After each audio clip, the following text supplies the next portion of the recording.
I don't know about y'all, but watching them just don't get old to me.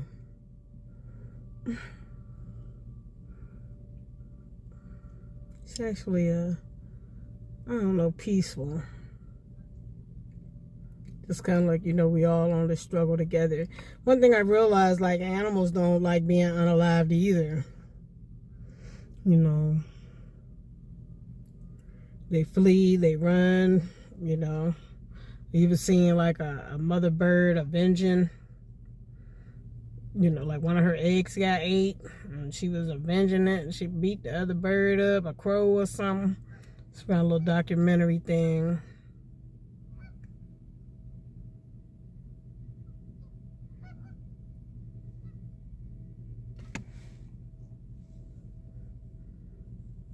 All right, let me eat a little breakfast.